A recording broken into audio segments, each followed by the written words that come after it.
Bonjour, nous avons abordé le chapitre des spondyloarthrites.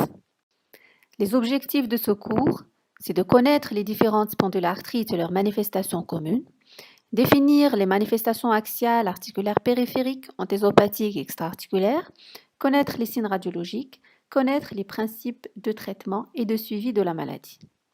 Voici le plan qu'on va suivre. Alors, les spondyloarthrites est un groupe de rhumatisme inflammatoire chronique qui est caractérisé par une atteinte axiale, atteinte articulaire périphérique, atteinte de l'anthèse, des manifestations extra-articulaires qui surviennent sur un terrain génétique commun attesté par la présence de l'HLA-B27.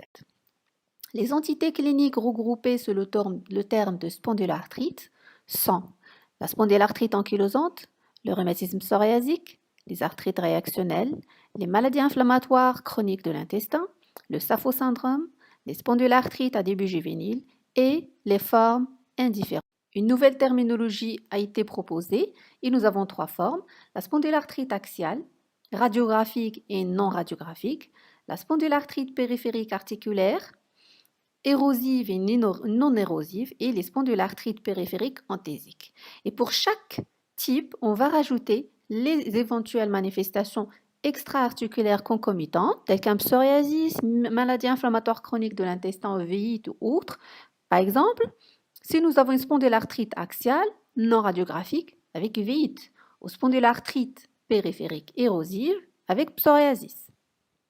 Sur le plan épidémiologique, il existe une prédominance masculine, et d'ailleurs on retrouve 3 hommes pour une femme qui sont malades. C'est une population qui est jeune, entre 20 et 30 ans. La prévalence de l'HLA-B27 diffère en fonction de l'entité. Par exemple, ça va jusqu'à 95% dans la spondylarthrite ankylosante et 50% dans les maladies inflammatoires chroniques de l'intestin. L'HLA-B27 n'est retrouvé que dans 4 à 8% de la population générale. La physiopathologie reste encore mal connue malgré la progression rapide des connaissances et il est reconnu que la lésion caractéristique est l'anthésopathie. En effet, il s'agit d'une atteinte inflammatoire, de l'insertion osseuse, d'un tendon, d'un ligament, d'une capsule et cette inflammation évolue vers l'ossification. Les hypothèses actuelles intègrent 3 facteurs de susceptibilité. Premièrement, les facteurs génétiques et donc l'HLA-B27.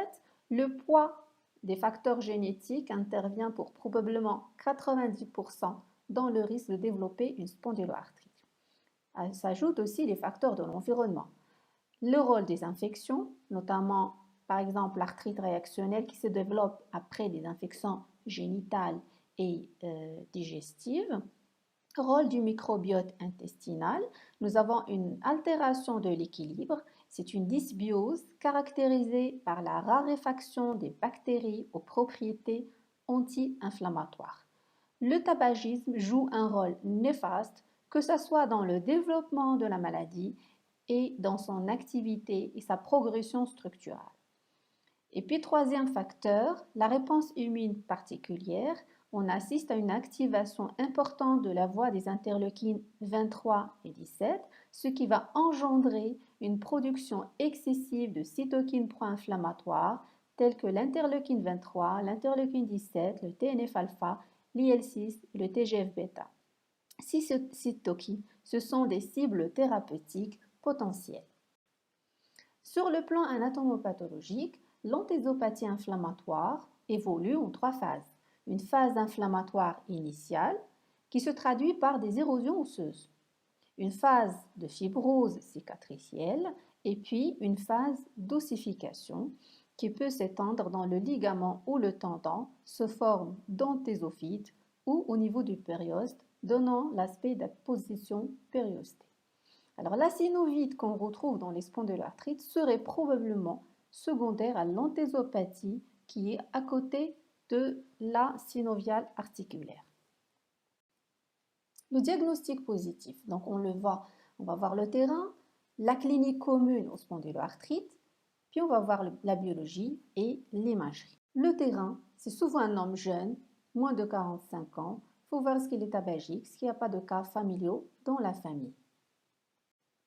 La symptomatologie commune est faite d'un syndrome pelvien, d'un syndrome rachidien, d'un syndrome anthésique, syndrome articulaire périphérique et syndrome extra-articulaire. Ces différents syndromes se manifestent de façon variable d'un sujet à l'autre.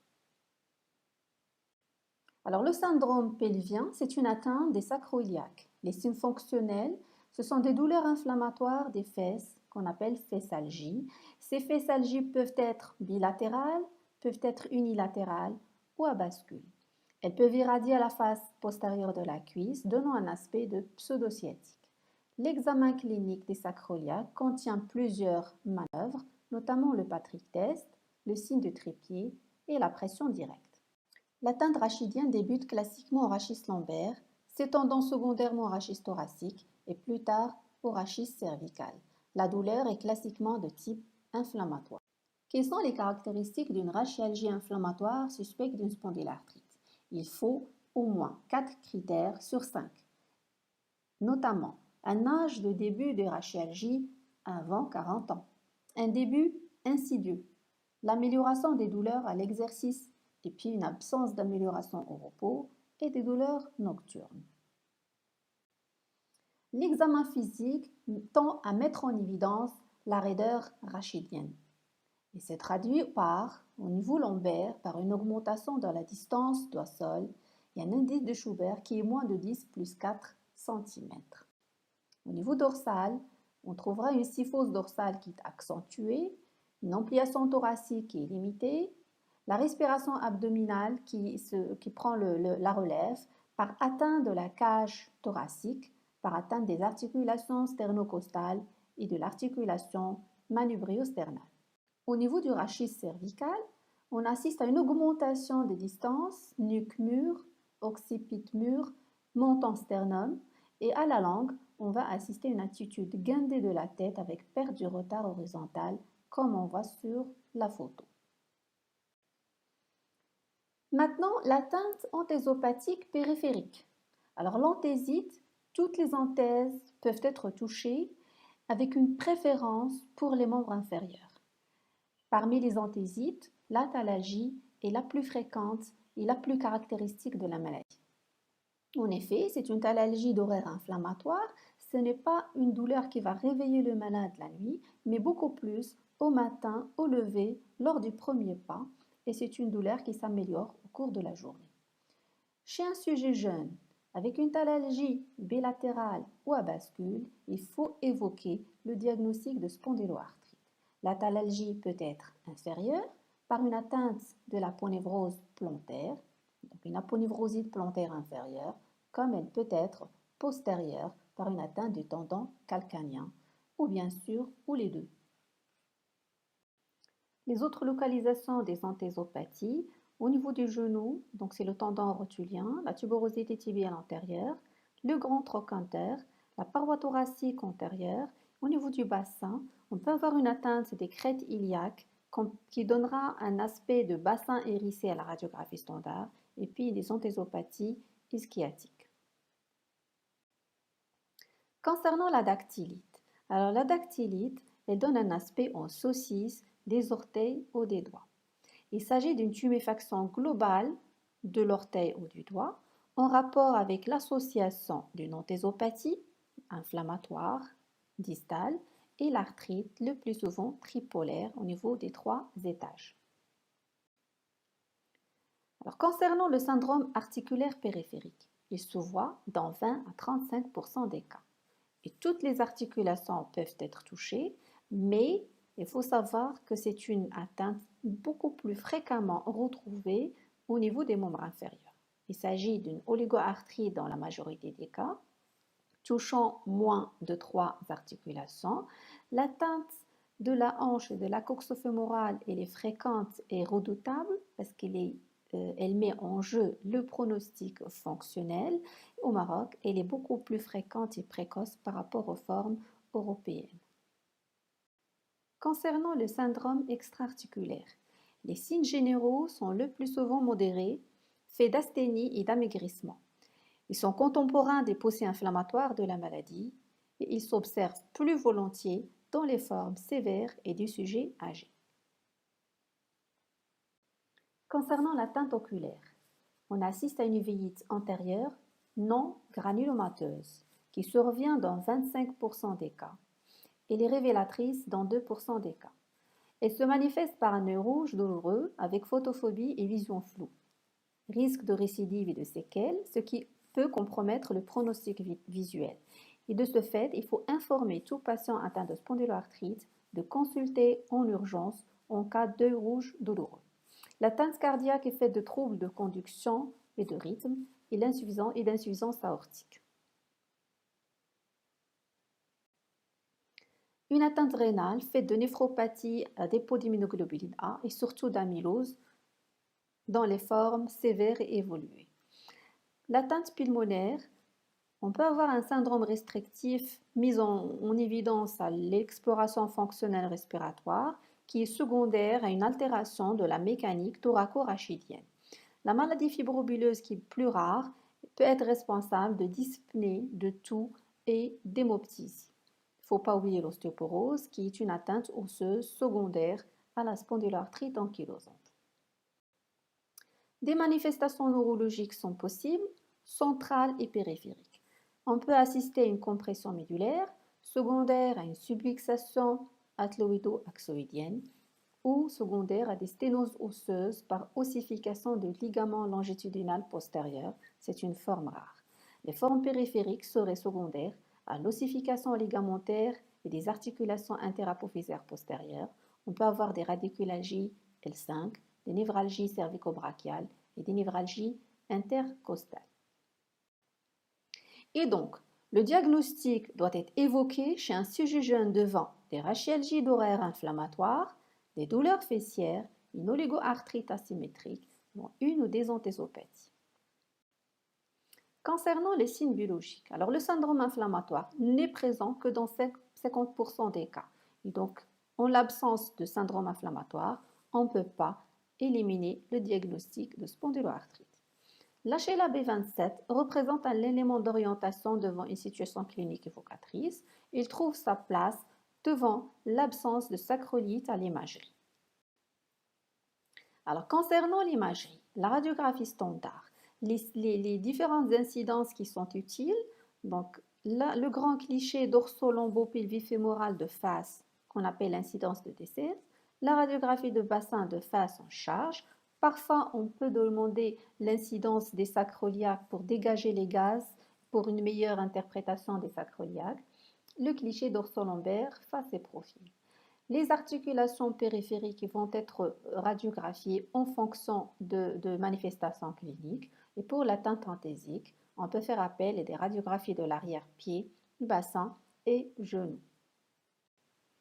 Alors, l'atteinte des sacroiliacs à la radiographie évolue en 4 stades, selon les stades de Forestier, et on peut se les rappeler par ce mot mnémotechnique efficace. Le stade 1, il s'agit d'un élargissement et flou des berges articulaires.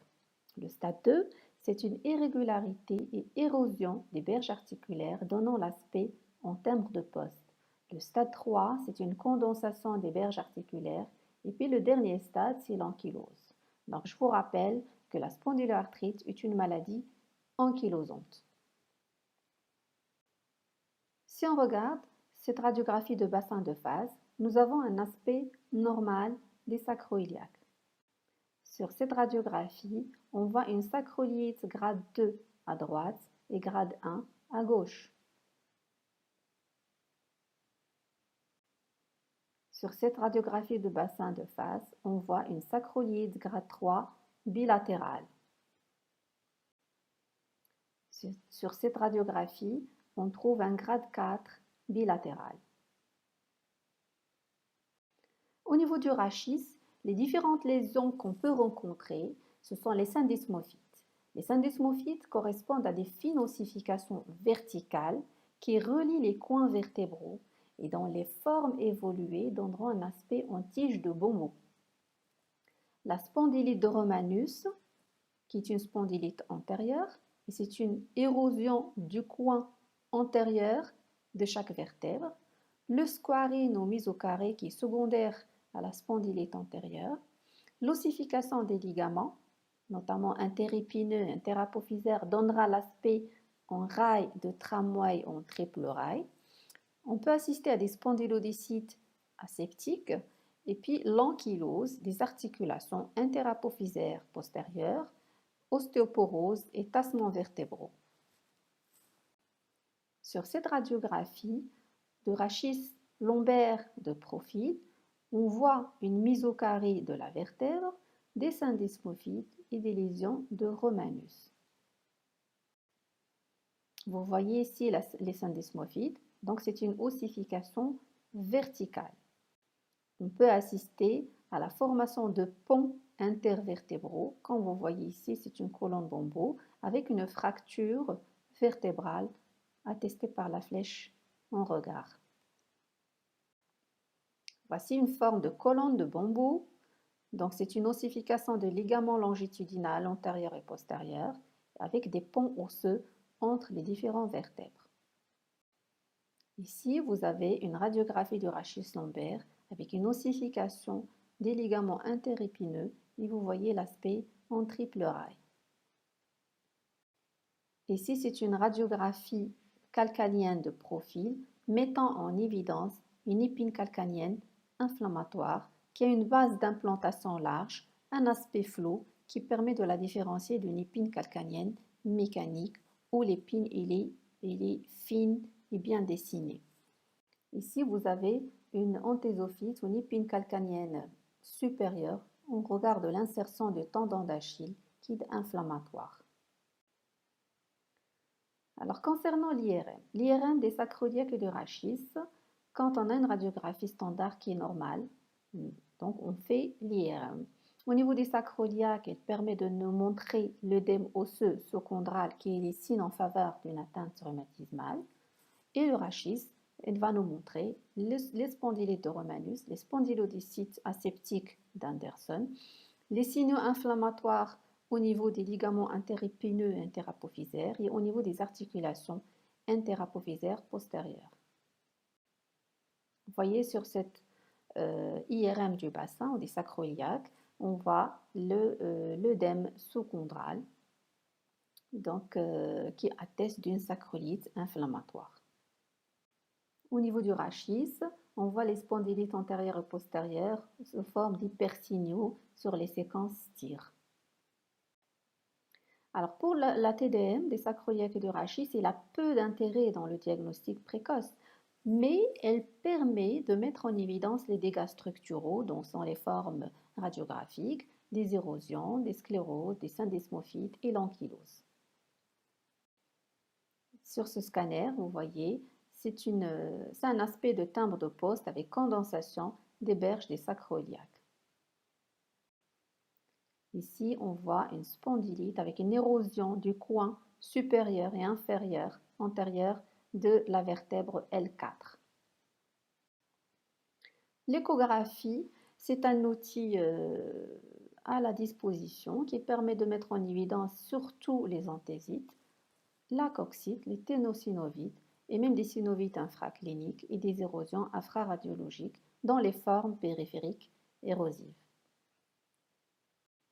Maintenant, quelles sont les formes cliniques de la maladie? On commence par les arthrites réactionnelles. En fait, ce sont des arthrites aseptiques, c'est-à-dire quand on cherche dans l'articulation, il n'y a pas de germe là-dedans. Mais ils sont déclenchés par des infections à distance transmises par voie sexuelle ou digestive. La forme typique, c'est le syndrome oculo-urétro-synovial, c'est-à-dire qu'il y a l'arthrite, il y a une urétrite et qu'il y a une conjonctivite, une atteinte oculaire. C'est le terme syndrome de Fessinger-Leroy-Reiter. Les germes les plus fréquemment retrouvés, l'urétrite et cervicite non gonococcique, à chlamydier, surtout ou à mycoplasme, les infections digestives essentiellement Shigella, Yersinia, Salmonella et Campylobacter.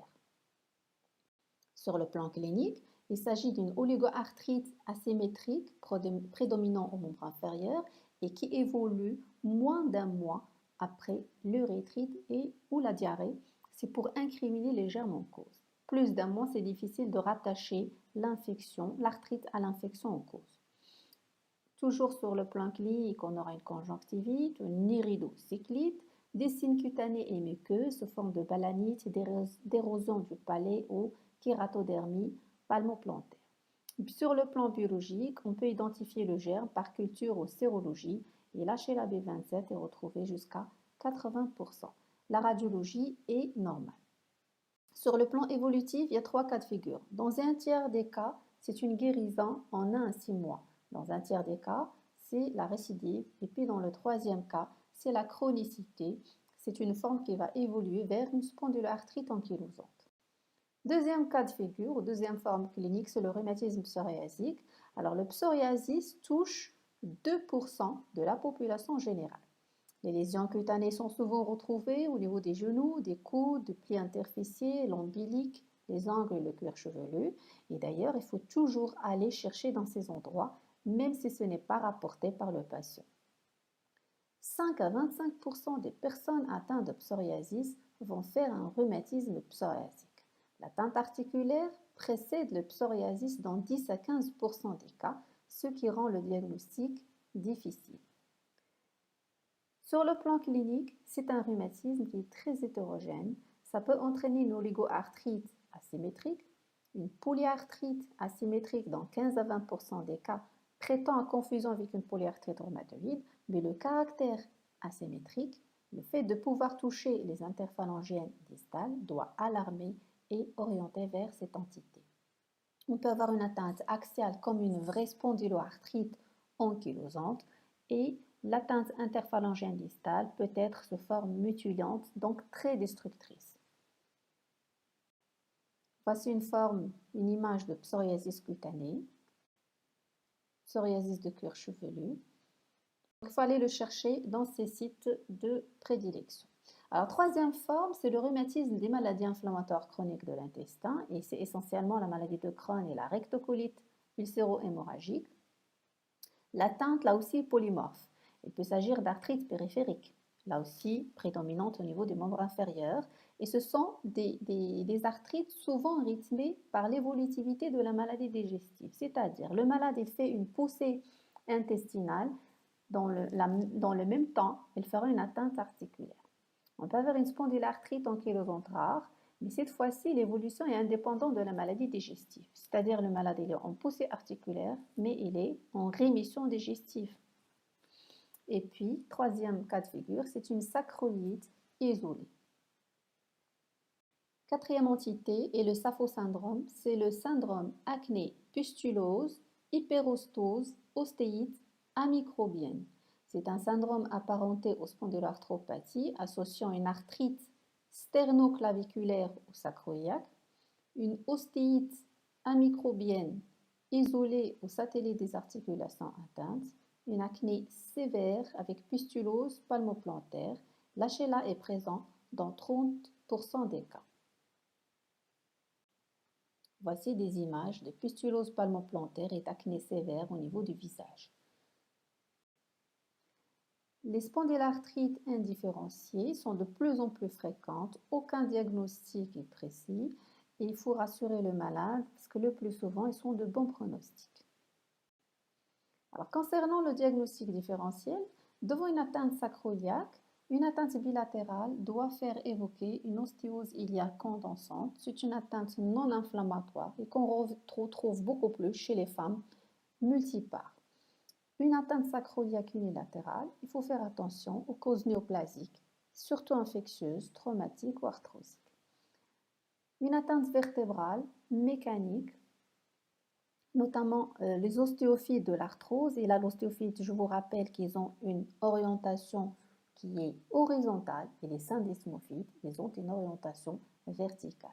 L'hyperostose vertébrale ankylosante aux maladies de Forestier, donc les ostéophytes, ils sont beaucoup plus exubérants et le plus souvent latéralisés au niveau du rachis du côté droit.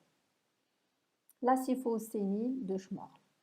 Concernant l'atteinte périphérique, articulaire, donc il faut éliminer les autres rhumatismes inflammatoires chroniques et collagénoses ou connectivites, type polyarthrite rhumatoïde, lupus, l'anthésique, devant l'atteinte anthésique, donc anthésique traumatique, fonctionnelle, fragilité tendineuse, métabolique, donc telles que la goutte, le diabète, le rhumatisme à hydroxyapatite, Et puis, le grand problème, c'est la fibromyalgie qui peut donner des atteintes d'allure anthésique diffuse, prêtant à confusion avec une spondyloarthrite. Sur cette radiographie, vous voyez une condensation sur le versant iliaque des articulations avec respect du versant sacré en rapport avec une ostéose iliaque condensante. Sur la radiographie du rachis, nous avons des becs ostéophytiques horizontaux, mais ils sont exubérants en rapport avec une hyperostose verticale.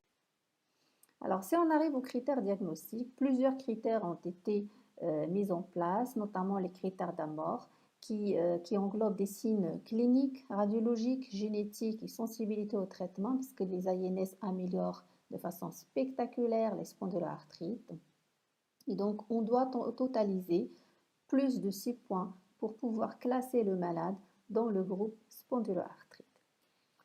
Les critères ASAS sont plus récents pour pouvoir poser le diagnostic à un stade plus précoce. Donc, il y a deux cas de figure. Soit le malade il a des rachialgies, soit le malade il a une atteinte périphérique.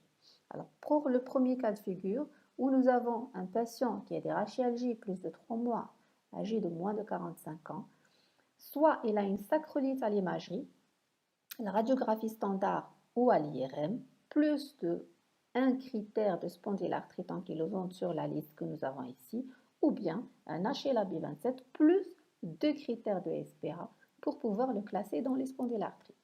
Alors pour les patients qui ont des symptômes périphériques uniquement, avec une arthrite, anthésite ou dactylite, plus un critère de spondylarthrite ankylosante, à savoir l'uvéite, psoriasis, maladie inflammatoire chronique de l'intestin, infection antérieure, HLA-B27 ou sacrolite à l'imagerie, ou bien deux autres critères de SPA dans l'arthrite, l'anthésite, la dactylite, la rachialgie inflammatoire et l'antécédent familial de SPA.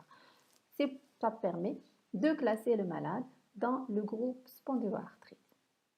Alors maintenant, comment on va évaluer l'activité de la maladie? Nous avons posé le diagnostic, on s'est basé sur des critères. Alors là, l'activité, on fait appel à levier à douleur, axiale, périphérique, inguinale, à levier à fatigue, le nombre d'articulations douloureuses, le nombre d'articulations gonflées dans les arthrites périphériques, l'indice anthésique ou le nombre des anthèses atteintes, le bilan inflammatoire.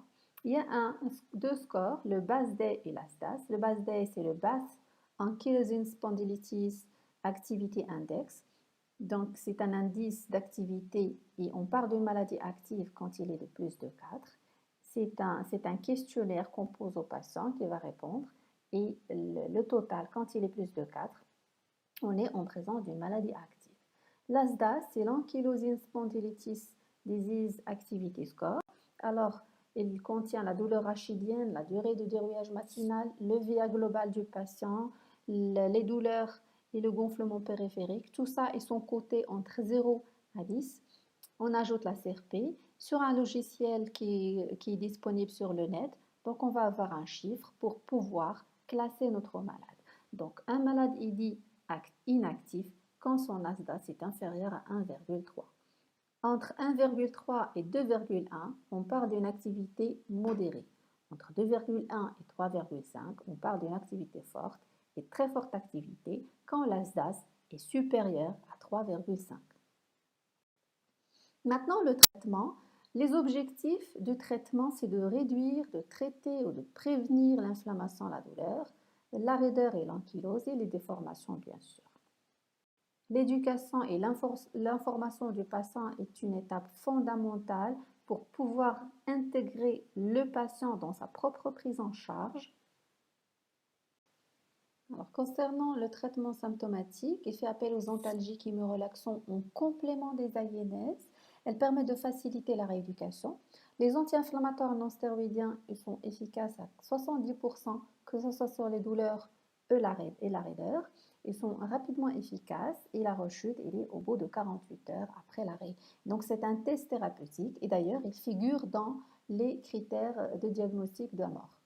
Il faut donner une dose optimale, préférer la prise nocturne d'une forme à libération prolongée et puis ils peuvent aussi être adaptés au moment douloureux de la journée.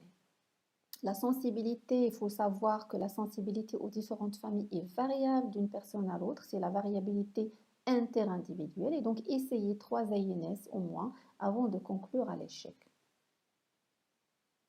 Les traitements locaux ils sont proposés en cas d'arthrite ou d'anthésopathie roubelle au traitement général, tel qu'une infiltration de corticoïdes pour une coxite par exemple, pour une anthésopathie, les synoviorthèses isotopiques, et puis on peut proposer aussi de la physiothérapie. Concernant les traitements de fond, le traitement de fond classique, c'est en fonction de la forme clinique. Si nous avons une spondylarthrite ankylosante avec atteinte périphérique, roubelle au traitement symptomatique, on privilégie la salazopérine. Pour le rhumatisme psoriasique, on va beaucoup plus privilégier le méthotrexate. Il faut savoir que ces traitements de fond classiques n'ont aucun effet sur l'anthésite et sur l'atteinte pelvirachidienne. C'est uniquement pour les formes périphériques.